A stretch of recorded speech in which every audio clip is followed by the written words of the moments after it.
স্টুডেন্টদের একটা কনফিউশন সবসময় থাকে যে কোন দেশটা তার জন্য অ্যাপ্রোপ্রিয়েট হবে বা কোন দেশে অ্যাপ্লাই করা উচিত। আসলে প্রায় 10,000 ইউনিভার্সিটি আছে, কোনটা কার জন্য রাইট হবে এটা ইম্পর্টেন্ট না। যেটা ইম্পর্টেন্ট সেটা হচ্ছে যে স্টুডেন্টের একাডেমিক ব্যাকগ্রাউন্ডটা কি, তার ফ্যামিলি থেকে পড়াশোনার খরচ বাবদ কিরকম দিতে পারবে, তার ফিউচার প্ল্যান কি, সে কি ওখানে থেকে যেতে চাচ্ছে নাকি পড়াশোনা শেষ করে ফেরত চলে আসবে, কোন সাবজেক্টে সে পড়তে যেতে চায়, এই ফ্যাক্টরগুলো নিয়ে সেটার উপরে ডিপেন্ড করবে আসলে কোন ইউনিভার্সিটিতে বা কোন দেশে যাবে।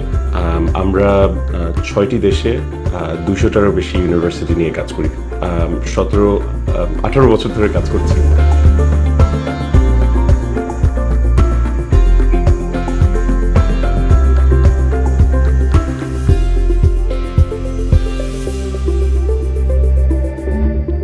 তো বিদেশে পড়তে যাওয়ার কিছু রিকোয়ারমেন্ট থাকে। একটা হলো কেউ যদি ব্যাচেলার্স লেভেলে মানে আন্ডার গ্র্যাজুয়েট লেভেলে পড়তে চায়, তাদের এসএসসি লাগবে, এইচএসসি লাগবে, তাদের আইএলটিএস লাগবে। আইএলটিএস এর স্কোর কত লাগবে এটা ডিপেন্ড করে কোন দেশে যাচ্ছে বা কোন সাবজেক্টে পড়ছে। মিনিমাম 6.0 টার্গেট করতে হয়, এবং কেউ যদি ল বা কোনো স্পেশালাইজ সাবজেক্ট পড়তে চায় তাহলে সেই ক্ষেত্রে 6.5 লাগতে পারে। মাস্টার্সের ক্ষেত্রে এগেন নর্মালি মিনিমাম লাগবে 6, আর কিছু কিছু ক্ষেত্রে 6.5, আবার কিছু কিছু সাবজেক্টের জন্য 7ও লাগতে পারে। তো ইংরেজির এই চর্চাটা খুব ইম্পর্টেন্ট। সো যারা এসএসসি এইচএসসি ব্যাকগ্রাউন্ড থেকে এসছেন তারা এসএসসি এইচএসসি পরীক্ষা দিয়েই আপনার আইএলটিএস এর একটা কোর্স করে নিতে পারেন, বা ওইটা আইএলটিএস এর পরীক্ষা দিয়ে আপনার গ্রহণযোগ্যতাটা দেখে নিতে পারেন। যদি ওই স্কোরটা মিট করে আপনি খুব ইজিলি অ্যাপ্লাই করতে পারবেন আপনার একাডেমিক ব্যাকগ্রাউন্ড আর আইএলটিএস দিয়ে। আর আরেকটা জিনিস যেটা রিসার্চ করার বিষয় আছে সেটা হচ্ছে যে কোন দেশে বা কোন ইউনিভার্সিটিতে খরচ কত পড়তে, কারণ এটা খুব ইম্পর্টেন্ট যে আপনার ফ্যামিলি থেকে কতটুকু সাপোর্ট আপনাকে করতে পারবে সেটার একটা ভালো আইডিয়া আপনার থাকা লাগবে।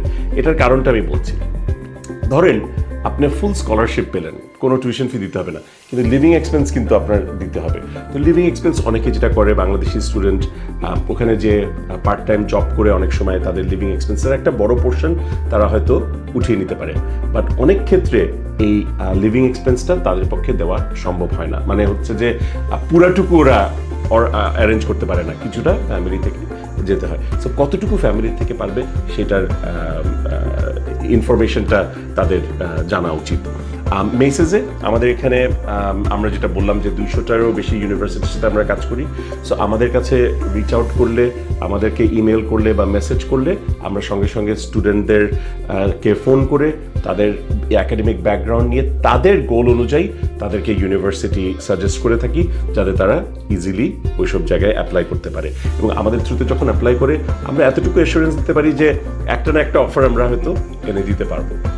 আশা করি আপনাদের এই বিশাল বড় এই জার্নিতে আমরা একটা ছোট্ট অবদান রাখতে পারবো।